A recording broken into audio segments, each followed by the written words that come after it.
Hello guys. आज का topic बहुत इंपॉर्टेंट है। छोटा सा बनाया है मैंने जानबूझ के, जिससे आप लोगों को जब नेक्स्ट न्यूमेरिकल वाला टॉपिक आए तो कंफ्यूजन ना हो। तो बेटा आज के टॉपिक पे प्लीज ध्यान दीजिएगा, जिससे कल के टॉपिक पे आपको अच्छा खासा फायदा हो जाए। पहले तो बेटा अपन लोग सिंपल डायरेक्टली जो बेसिक इंपॉर्टेंट चीज़ है वही अपन डिस्कस करने वाले रिविजन में। मिरर का definition, highly polished surface which reflect most of the light incident on it. बेटा दो लॉस ऑफ रिफ्लेक्शन है, angle of incidence equal to angle of reflection. दूसरा क्या है, incident ray, reflected ray and normal all lie on the same plate at the point of incidence. ठीक है, फिर हम लोगों ने देखा था प्लेन मिरर क्या क्या हमारे इमेज बनाते हैं, उसकी प्रॉपर्टीज हम लोगों ने देख ली थी बच्चा लोग। क्या थी बेटा, याद है आप लोगों को कि पहला तो वर्चुअल इरेक्ट था। वर्चुअल का हमें पता है क्या हो जाता है, object distance equal to image distance, object size equal to image size and laterally inverted था। फिर हम लोगों ने स्फेरिकल मिरर देखा था। मिरर्स दो टाइप के होते हैं, प्लेन एंड स्फेरिकल। स्फेरिकल में कॉन्केव कॉन्वेक्स आपको पता है। एक एक डेफिनेशन देख रही। सेंटर ऑफ कर्वेचर क्या था, centre of sphere whose part the reflecting the curve surface है। ठीक है, तो उसके बाद में क्या रहेगा, radius of curvature, it is the radius of the sphere whose part the curve mirror एस। फिर था pole, pole was centre of reflecting surface. Principal axis क्या था, इमेजिनरी लाइन जॉइनिंग या passing through C and P. फिर था principal focus, जो सबसे ज्यादा इंपॉर्टेंट होता है वो क्या था बच्चा लोग, वो ये था कि it is a point on principal axis where rays parallel to principal axis after reflection converge in case of concave mirror और diverge away in case of convex mirror. Concave mirror में कन्वर्ज होती है इसलिए हम लोग converging mirror भी बोलते हैं, और कॉन्वेक्स मिरर में डाइवर्ज होती है इसलिए हम लोग डाइवर्जिंग मिरर भी बोलते हैं। फोकल लेंथ क्या था बेटा, it is the distance between F and P. तो वैसे रेडिएशन कर्वेचर को मैं बोल सकता है it is the distance between C and P. तो अगर मैं इनके बीच में रिलेशन निकालूं तो capital R is equal to 2f हो जाता था। अपर्चर क्या था, डायमीटर ऑफ रिफ्लेक्टिंग सरफेस था। रियल और वर्चुअल के बीच में हमने डिफरेंस देखा था बेटा, ये जो काटा हुआ था वो अभी हम लोग नहीं देखते हैं, तो हटा देता हूँ। Real images can be obtained on screen, virtual images can not be obtained on screen. Real images में रेस एक्चुअली मीट करती थी, वर्चुअल इमेजेस में रेस अपीयर टू मीट होती थी। Real images always inverted and virtual images are always erect. फिर हम लोगों ने एग्जांपल देखा था, जो मूवीज में हम लोग स्क्रीन जो देखते हैं जिसमें हमारी मूवी प्रोजेक्ट होती है वो था रियल इमेज का एग्जाम्पल, और जब प्लेन मिरर में हम हमारी इमेज देखते हैं वो था वर्चुअल का एग्जाम्पल। फिर ये अलग अलग अलग लॉज थे। इसमें सबसे इंपॉर्टेंट लॉ क्या था कि अगर रे सेंटर ऑफ कर्वेचर से पास हो रही है तो वापस से उसी पाथ पे डिविएट बैक हो जाती थी। क्यों, क्यों नॉर्मली गिरती थी तो एंगल ऑफ इंसिडेंस मेरा जीरो होता था, तो एंगल ऑफ रिफ्लेक्शन भी मेरा जीरो होगा, तो उसके कारण से अपने पाथ को रिट्रेस कर दी थी। बेटा इसमें एंगल ऑफ इंसिडेंस क्या है, एंगल ऑफ रिफ्लेक्शन क्या है, वो मार्क करने के लिए हमेशा क्या रखना है, पॉइंट ऑफ इंसिडेंस और सेंटर ऑफ कर्वेचर से लाइन ज्वाइन कर दो तो वो नॉर्मल बन जाएगी। फिर दो जो एंगल्स बन रहे हैं बेटा मेरे, वो क्या क्या बन जाएंगे मेरे, angle of incidence and angle of reflection. फिर हमने अलग अलग रे डायग्राम देखे थे। आई होप आपको रे डायग्राम्स वगैरह अच्छे से आते हैं, आपने प्रैक्टिस वगैरह किया हुआ है उन सब चीज़ों का। ठीक है, यूजेस, कॉन्केव मिरर कहाँ यूज होता था, torches, search light and headlights वगैरह में यूज होता था। क्यों, हम लोग क्या करते थे, हमारे बल्ब को रख देते थे फोकस पे, तो उसके कारण रिफ्लेक्शन करने पैरेलल रे आती थी हमारी, जो दूर दूर तक के जाती थी। ठीक है, सेकंड शेविंग मिरर्स में यूज हो जाता है और डेंटल इक्विपमेंट्स में भी यूज होता है, दोनों में सेम रीजन कि वो एनलार्ज्ड इमेज देता था हमें। ठीक है, कॉन्केव मिरर रहता था तो एनलार्ज्ड एंड वर्चुअल इमेज देता था, तो हमें उसका फायदा हो जाता था कि हमें हर चीज़ बड़ी दिखती थी। सोलार फर्नेसेस में क्यों यूज होता है हमारा, क्योंकि जब पैरेलल रेज आती है सन से तो रिफ्लेक्ट करके वो एक पॉइंट पे फोकस करता है, जो कि पॉइंट पे हम लोग हमारा खाना रखते हैं तो खाना गर्म हो जाता है। Convex mirror, rear view mirror, जो हम लोग गाड़ियाँ चाहते हैं उसमें जो बाजू में कांच लगा रहता है उसे बोलते हैं रेयर व्यू मिरर, वहाँ पे यूज होता है। उसका क्या फायदा है बेटा, बेटा वो वर्चुअल इरेक्ट इमेज देता है आपको, भले डिमिनिश रहता है बट वो एक वाइडर व्यू देना शुरू करता है आपको, तो उस कारण से यूज होती थी। ये वाइडर व्यू के कारण ही हम लोग shops and securities and blind turns में यूज करते थे। फिर मैं साइन कन्वेंशन वगैरह देखा था इसका। मिरर फॉर्मूला क्या देखा था, 1/f is 1/v plus 1/u, और मैग्निफिकेशन क्या था, h'/h या फिर -v/u देखा था। फिर अलग अलग साइन कन्वेंशन के थ्रू हम लोगों ने मैग्निफिकेशन से क्या क्या देख सकते हैं वो देखा था। फिर एक देखा था हम लोगों ने कि हम लोग कैसे एक मिरर, प्लेन मिरर है, कॉन्केव मिरर है, कॉन्वेक्स मिरर, उसको डिफ्रेंशिएट करेंगे। बिल्कुल पास जाके अपनी इमेज को देखिए, पास गए तो सब में कॉन्वेक्स बनने वाली है, अगर सेम साइज की है तो प्लेन मिरर है, एनलार्ज्ड है तो कॉन्केव मिरर है, और डिमिनिश्ड है तो कॉन्वेक्स मिरर है। क्यों, प्लेन मिरर हमेशा सेम साइज की इमेज बनाएगा, कॉन्वेक्स मिरर जो वर्चुअल इमेज बनाता है हमेशा डिमिनिश्ड बनाता है, कॉन्केव मिरर अगर वर्चुअल इमेज बनाता है तो हमेशा एनलार्ज्ड बनाता है, तो इसके थ्रू हम लोग करते थे। फिर हमने रिफ्रैक्शन देखा था। रिफ्रैक्शन याद है ना, it was a bending of light when it was travelling from one transparent medium to another transparent medium obliquely. Reason क्या था, because there was change in speed of light. जब रेयर से denser में आता था स्पीड उसकी कम होती थी, रेयर में ज़्यादा डेंसर में कम, तो वो टूवर्ड्स नॉर्मल बेंड होती थी, और डेंसर से रेयर में क्योंकि वो स्पीड बढ़ रही है तो वो अवे फ्रॉम नॉर्मल जाना शुरू करता था। ट्रिक एक बताई थी, अगर आपको अच्छी लगी तो आप यूज़ कर सकते हैं। क्या थी ट्रिक, राहुल द्रविड़ तमिलनाडु, यानी rare to denser towards normal, वैसा करके आप याद रख सकते हैं। फिर आपको एक चीज़ बताई थी, जितना ज़्यादा डिफरेंस रहता है स्पीड का दोनों मीडियम में उतनी ज़्यादा बेंडिंग होती है। या तो टूवर्ड्स नॉर्मल या अवे फ्रॉम नॉर्मल, ठीक है। फिर कुछ कुछ हम लोगों ने रैंडम ये देखा था कि हम लोग कहाँ कहाँ पे रिफ्रैक्शन देखते हैं। इसके बाद में हम लोगों ने ये वाला एक्सपेरिमेंट किया था। ये एक्सपेरिमेंट आई होप आपको याद है। इसमें जो 2-3 चीज़ें इंपॉर्टेंट थी। पहली तो ये चीज़ थी बेटा कि हमारी जो एक्चुअल इंसिडेंट रे थी ये, इसको जब मैं एक्सटेंड करता हूँ इसको, और इमर्जेंट रे को एक्सटेंड करता हूँ, तो ये दोनों रेज हो जाती है पैरेलल। ये क्यों होती है? क्योंकि ये जो बेंडिंग है, ये यहाँ पे जो बेंड हुआ है और फिर ये अवे फ्रॉम नॉर्मल है, टूवर्ड्स नॉर्मल और अवे फ्रॉम नॉर्मल जो बेंडिंग हुआ है वो इक्वल हुआ है और अपोजिट डायरेक्शन में हुआ है। इस कारण से वो क्या होती थी? पैरेलल होती थी। और इन दोनों के बीच का जो डिस्टेंस रहता था उसे बोलते थे हम लोग लैटरल डिस्प्लेसमेंट। अब बेटा लैटरल डिस्प्लेसमेंट कौन से चीज़ों के ऊपर डिपेंड करता है, ये क्वेश्चन बहुत ज़्यादा इंपॉर्टेंट है। ये आपको 2 मार्क के लिए आ सकता है। आपके 3 फैक्टर्स के ऊपर डिपेंड करता है। पहले thickness of glass slab. Thickness मतलब ऐसा मोटा ही नहीं, थिकनेस मतलब ऐसी वाली थिकनेस ऑफ ग्लास स्लैब। दूसरा एंगल ऑफ इंसिडेंस, और तीसरा है refractive index of the glass slab. अपन ने यहाँ तक क्या देखा था, प्रिकॉशंस वगैरह भी देख लेते। अब बेटा आज हम लोग बहुत इंपॉर्टेंट चीज़ करने वाले हैं। रिफ्रैक्टिव इंडेक्स जो मैंने आपको ग्लास स्लैब का बोला है, वो चीज़ के बारे में अपन लोग थोड़ा सा अपन देखेंगे कि रिफ्रैक्टिव इंडेक्स होता क्या है। तो बेटा अपन लोग आज 2 लॉस पढ़ने वाले हैं। अपने जैसे 2 लॉस ऑफ रिफ्लेक्शन पढ़े थे, वैसे आज लॉस ऑफ रिफ्रैक्शन पढ़ने वाले हैं, ठीक है। तो चलिए बेटा, सबसे पहले अपन लिखना शुरू कर देते हैं। लॉस ऑफ रिफ्रैक्शन, रिफ्लेक्शन नहीं है मेरे भाई, रिफ्रैक्शन। पहला तो बहुत कुछ रिफ्लेक्शन जैसा ही है एक, तो देख लेते क्या है पहला लॉ। इंसिडेंट रे, रिफ्रैक्टेड रे, बेटा इसमें रिफ्लेक्टेड रे नहीं रहेगा, रिफ्रैक्टेड रे रहेगा, ठीक है ना। रिफ्रैक्टेड रे एंड नॉर्मल। नॉर्मल कहाँ पे? To the point of incidence, to the point of incidence of interface of the two transparent media, two transparent media, medium का प्लूरल होता है media, lie at the point of incidence, sorry, at the point of incidence,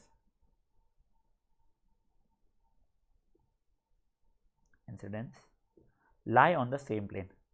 फिर देखिए पढ़ने में बहुत अजीब है, मैं आपको समझाऊंगा, बहुत ईजी सा है।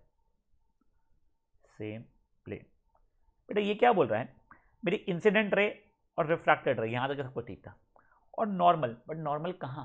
वो पॉइंट पे जहाँ पे ये ट्रांसपेरेंट, सॉरी जो मेरा रे है मतलब मीडियम चेंज कर रही है। ये देखिए ना, मान लीजिए ये मेरा ग्लास स्लैब था, ये आया था, फिर ये ऐसा गया था, तो ये मैंने जो बनाया था ये मेरा नॉर्मल था बेटा। ये कहाँ पे नॉर्मल बनाया बेटा मैंने?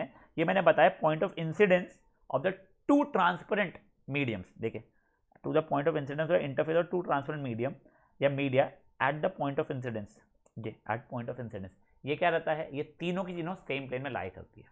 अब कुछ नहीं है, बेसिक जस्ट ये incident ray, refracted ray, normal lie on the same plane.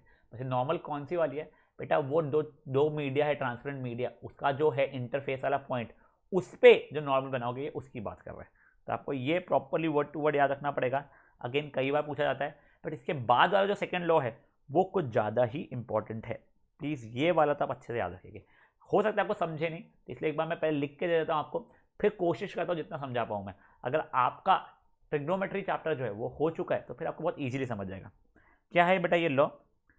Ratio of sine of angle of incidence to sine of angle of refraction is constant for a given color of light and for a given pair of medium, pair of medium या media, ठीक है, media लिख लेते हैं, ठीक है। ये हो गया। फिर इसका मतलब क्या है? एक चीज़ आपको समझाता हूँ, टेंशन मत लीजिए। रेशियो का मतलब तो आपको समझता है, रेशियो मतलब समथिंग डिवाइड बाय समथिंग। किस चीज़ का? 2 चीज़ों का रेशियो होना चाहिए। तो ये sine of angle of incidence.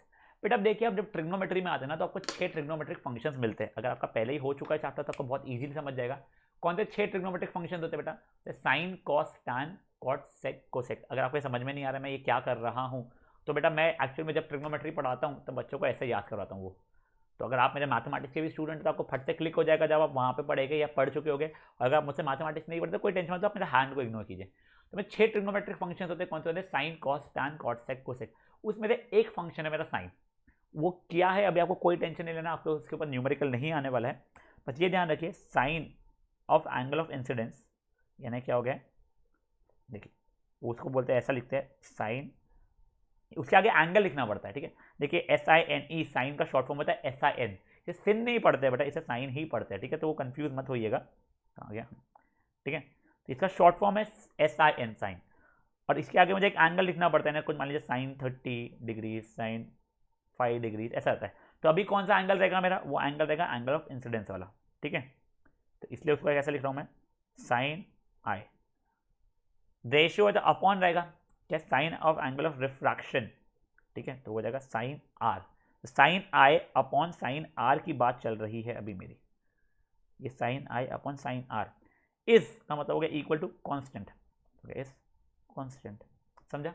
पर देखिए अब इसने दिया है किस चीज़ से कॉन्स्टेंट है, for a given colour of light. Sir light के अलग अलग कलर होते हैं क्या, हाँ बेटा, आप ह्यूमन आई चैप्टर में पढ़ोगे कि व्हाइट लाइट स्पेक्ट्रम से बनता है, अलग अलग अलग 7 कलर बैंड्स ऑफ कलर बोलते हैं, जिसे हम विब्ग्योर बोलते हैं। तो अगर मान लीजिए आप इंडिगो कलर की लाइट की बात कर रहे हैं तो उसका sine i by sine r कुछ अलग रहेगा। अगर आप रेड कलर की बात करते हो उसका sine i by sine r कुछ अलग रहने वाला है। मतलब क्या हो गया कि मेरा रेशियो जो है sine i by sine r constant जो है वो for a given colour of light है, ठीक है। तो येलो का अलग रहेगा, ब्लू का अलग रहेगा, ग्रीन का अलग रहेगा, कोई और ब्लैक कलर का अलग रहेगा, अगर ब्लैक तो जो भी नहीं, ब्लैक रहेगा नहीं, बट जो भी, इन सब के लिए अलग अलग अलग रहेगा। और इसे सिवाय भी for a given pair of media, for a given pair of media, मतलब क्या हो गया, अगर आपके दो मीडिया, एक वाटर और एक डायमंड है, तो इसका जो कॉम्बिनेशन है इसका अलग रहेगा, वाटर और मान लीजिए एयर है तो उसका अलग रहेगा। तो मैं आपको इसका मतलब थोड़ा समझाने की कोशिश करता हूँ। मान लीजिए मेरा है ग्रीन कलर की लाइट, ठीक है, ग्रीन कलर की लाइट, लाइट कांस्टेंट हो गई, मेरे पास ये मीडियम है, मान लीजिए एयर, ये है वाटर, ठीक है। मैं कोई भी एंगल पे लाऊं, ये ऐसे ला रहा हूँ तो ये ऐसे बेंड हो रहा है, या फिर मान लीजिए मैं ऐसे लेके आ रहा हूँ तो ऐसे बेंड हो रहा है। तो बेटा इसमें जो साइन एंगल ऑफ इंसिडेंस और एंगल ऑफ रिफ्रैक्शन है, इन दोनों का साइन का रेशियो लूंगा, sine of angle of incidence, ये मान लीजिए पहले समझाता हूँ, यानी मैं ये वाला जो एंगल ऑफ इंसिडेंस है और ये वाला जो एंगल ऑफ रिफ्रैक्शन है, सॉरी मैं गलत मार्क कर दिया इंसिडेंस, तो सॉरी, यह जो एंगल ऑफ इंसिडेंस है और ये वाला एंगल ऑफ रिफ्रैक्शन जो है, इन दोनों का साइन लूंगा तो मान लीजिए वैल्यू आ गई मेरी, मान लीजिए बोल रहा हूँ मैं 1.8, वैसे 1.3 आने वाली है बट 1.3 आ गई। अब वही चीज़ अगर मैं रेड वाली, जो रेड कलर की लाइट नहीं बेटा, दूसरा रे का रिप्रेजेंटेशन है मेरा, ठीक है, अब ये एंगल ऑफ इंसिडेंस और ये एंगल ऑफ रिफ्रैक्शन का लूँगा तो भी वो सेम ही आने वाला है। अगर आपको नहीं समझा है टेंशन, मतलब इसमें न्यूमेरिकल नहीं आता है, सिर्फ आपको लॉ याद रखना पड़ता है। लॉ क्या है कि ratio of sine of angle of incidence to sine of angle of refraction is constant, एक गिवन कलर ऑफ लाइट के लिए और एक गिवन कलर ऑफ मीडिया के लिए। मतलब अगर मान लो एक ग्रीन की जगह पे कोई और कलर ऑफ लाइट आती ना, अगर मान लीजिए ब्लू कलर होती तो बेटा शायद से इसकी बेंडिंग कम या ज़्यादा होती, इस चीज़ यार मैं अपन और नेक्स्ट चैप्टर में पढ़ने वाले ह्यूमन है। बट अगर आपको मान लीजिए ट्रिग्नोमेट्री पढ़ा हुआ है तो इसका मतलब समझ होगा SIN साइन क्या होता है, और नहीं पढ़ा हुआ है तो अभी आप टेंशन मत लीजिए, जब आप ट्रिग्नोमेट्री पढ़ोगे यहाँ पे मेच्योरिटी बढ़ जाएगी आपकी, और जो रिविजन क्लासेस होते हैं तब मैं आपको और अच्छे से बता दूंगा। तो बेसिकली क्या है हमारा sine i upon sine r constant है कब, when for a given color of light, when color is same, color of light is same, एक ही हो गया। और दूसरा क्या है, when pair of media is same, when pair of media is same, ठीक है। तो एक और बार हम लोग इसको पढ़ रहे हैं, ये क्या है, ratio of sine of angle of incidence to sine of angle of refraction is constant for a given pair of media and for a given colour of light. समझे ये चीज़। अब बेटा सबसे ज़्यादा इंपॉर्टेंट चीज़ क्या है पता है आपको इसमें, ये जो पूरा का लॉ है मेरा, इस लॉ को बोला जाता है स्नेल्स लॉ, SNELL, स्नेल बाबा का लॉ, इसको कहते हैं स्नेल्स लॉ, ठीक है। और दूसरी चीज़ क्या है बेटा, ये जो कांस्टेंट है, ये कांस्टेंट की जो वैल्यू आती है 1.3 आ गई या 2.1 आ गई, जो भी आ गई, ये होता है मेरा रिफ्रैक्टिव इंडेक्स। ये कितना हो जाता है मेरा रिफ्रैक्टिव इंडेक्स। देखिए रिफ्रैक्टिव इंडेक्स आप लोगों को अभी मैं पढ़ाने वाला हूँ इसके बाद में, बट एक समझ के चलिए, ये होता है रिफ्रैक्टिव इंडेक्स, मतलब अलग अलग मीडिया का अगर मेरा पेयर रहेगा तो अलग अलग रिफ्रैक्टिव इंडेक्स मेरा आने वाला है, ठीक है। तो बेटा ये दो लॉस हमने देख लिया, अब अपन लोग देखते हैं क्या, अब हमारा देखेंगे रिफ्रैक्टिव इंडेक्स। बट उसके पहले एक और चीज़ बता दूं बेटा, स्नेल्स लॉ हमेशा ट्रू रहता है, but if angle of incidence मेरा जीरो है, मतलब अगर नॉर्मली आ रही है लाइट, तो स्नेल्स लॉ फेल हो जाएगा, स्नेल्स लॉ फेल हो जाता है। मतलब स्नेल्स लॉ हर एंगल पे चलेगा सिवाय एंगल अगर 0 डिग्री रहा तो ये आपको 1 मार्क के लिए पूछ सकते हैं, when does Snell's law fails, तो आपको सिंपली लिखना पड़ेगा when angle of incidence is 0। ठीक है, चलिए अब नेक्स्ट टॉपिक जो मैं आपको कह रहा था रिफ्रैक्टिव इंडेक्स, उस पर आते हैं हम लोग।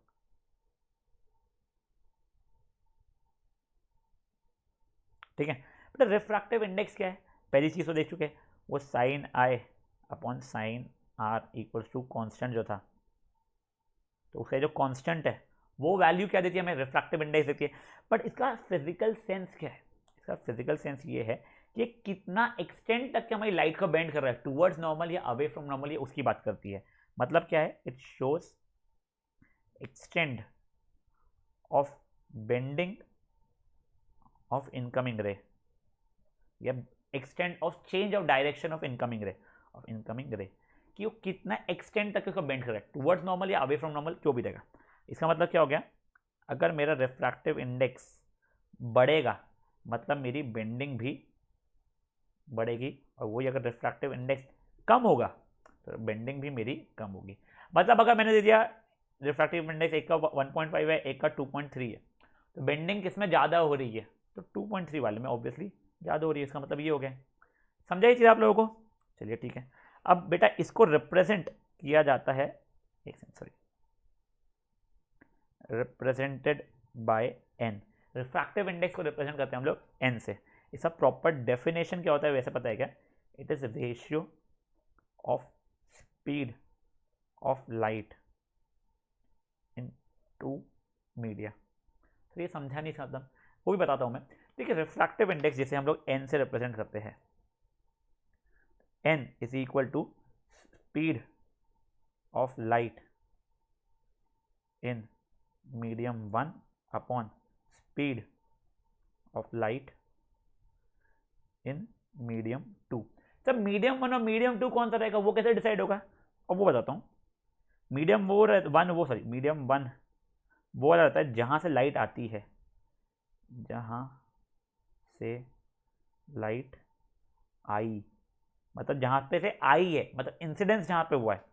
और मीडियम 2 कहाँ है? जहाँ पे एंटर हुई है, जहाँ पे एंटर हुई। अब बेटा मेरी हिंदी को बस जज मत करना, कोई बात नहीं। जहाँ पे एंटर हुई, तो बेसिकली इसे मैं चाहूँ तो इसे मैं ऐसा लिख सकता हूँ v1/v2। v जानते हो स्पीड वेलोसिटी को रिप्रेजेंट करता है, तो v1 मतलब speed of light in medium 1 और v2 मतलब speed of light in medium 2। अब इसे भी सिर्फ n से रिप्रेजेंट नहीं करते हैं, इसे ऐसा करना पड़ता है आपको n/1, ये उल्टा हो जाता है। मतलब जो पहले लिखा है जहाँ एंटर हुई, जहाँ पे एंटर हुई, तो ये क्या है? जहाँ से आई। देखिए थोड़ा सा आपको कंफ्यूज करता है। देखिए ध्यान रखिए, एन क्या रहता है हमारा? रिफ्रैक्टिव इंडेक्स को रिप्रेजेंट करता है। रिफ्रैक्टिव इंडेक्स बेसिकली क्या था? वो ratio of speed of light in two medium था। मतलब अगर पानी से आई या डायमंड में घुसी है तो मैं क्या लिखूंगा? Speed of light in water upon speed of light in diamond. ठीक है, तो यानी v1 अपॉन v2 की जगह पर मैं ऐसा तब शायद से मे भी ऐसा लिख दूंगा मैं v water upon v diamond, ऐसा भी लिख सकता हूँ, या v1/v2 लिखना मैं वो भी लिख सकता हूँ, कोई प्रॉब्लम नहीं है, अपने आप के लिए जो ईजी रहे। जहाँ से आई और जहाँ पे गई उसके रेशियो की, लाइट की स्पीड को बोलते हैं हम लोग क्या? रेशियो ऑफ लाइट और स्पीड को बोलते हैं रिफ्रैक्टिव इंडेक्स। मतलब अगर वाटर से आई है और डायमंड में गई है, speed of light in water upon speed of light in diamond. बस ये जब रिप्रेजेंट करते हैं तब हमको उल्टा लिखना पड़ता है। एन अगर वाटर से आई है डायमंड में गई तो पहले डायमंड लिखूंगा, एन डायमंड वाटर। चलिए पूरा का पूरा एक बार आपको एक्सप्लेन करता हूँ मैं, कि मान लो ये दो मीडियम थे मेरे ऐसे, ठीक है ना, यहाँ से ऐसे आई है, सॉरी यहाँ से आके यहाँ पे गई है। मान लेते हैं हमारा ऊपर वाला मीडियम को क्या मानना है? वाटर डायमंड ही मानना है, कुछ और मानना है? चलो ठीक है, ये वाटर है मेरा, ये टर्पेंटाइन है। क्या होता है? एक है, लिखो छोड़ना, ठीक है। तो देखो आप लोग कैसा लिखोगे? मान लो वाटर को मैं अभी W से रिप्रेजेंट करना रहा हूँ, टर्पेंटाइन को मैं कैपिटल स्मॉल t से रिप्रेजेंट करना रहा हूँ, कुछ भी कर सकता हूँ। तो देखो मैं तो n is equal to speed in water upon speed in turpentine रहेगा। स्पीड किस चीज़ की? ऑब्वियसली लाइट की, यानी बेसिकली होगा v इन वाटर अपॉन v इन टर्पेंटाइन। बस यहाँ पे जब n रहेगा तो ये उल्टा रहेगा बेटा लिखने का। समझा आपको ये चीज़? तो अगर मैंने लिख दिया NAB तो इससे फॉर्मूला क्या आएगा बेटा? उल्टा चलता है, वो जाएगा speed in B upon speed in A।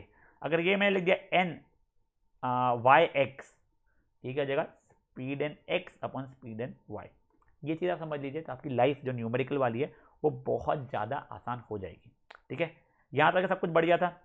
अब देखो बेटा, आप लोग बोलोगे सर रिफ्रैक्टिव इंडेक्स तो sine i by sine r भी हो रहा था, उसका जो कांस्टेंट था, और रिफ्रैक्टिव इंडेक्स तो v1 बाई v2 भी हो रहा है। तो बेसिकली बेटा when two things are equal to the same thing they are equal to one another, तो आप बोल सकते हो sine i by sine r is equal to v1 by v2 भी होगा।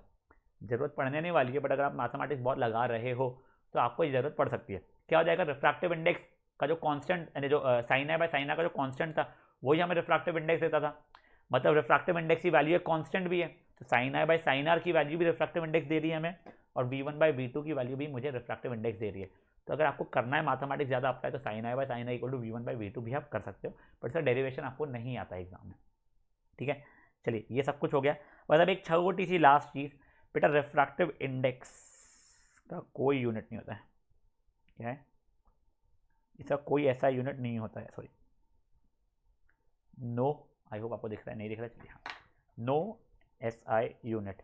क्यों नहीं होता कोई ऐसा यूनिट? ऑब्वियसली बेटा क्योंकि it is the ratio of similar kind. देखिए स्पीड और स्पीड का रेशियो रहेगा तो मीटर पर सेकंड मेरा कट जाएगा, तो वो हट जाएगा, तो उसका कोई भी ऐसा यूनिट नहीं होगा। समझाइए कि आपको? चलिए यही चीज़ अब हम लोग नोट से देख लेते हैं एक बार।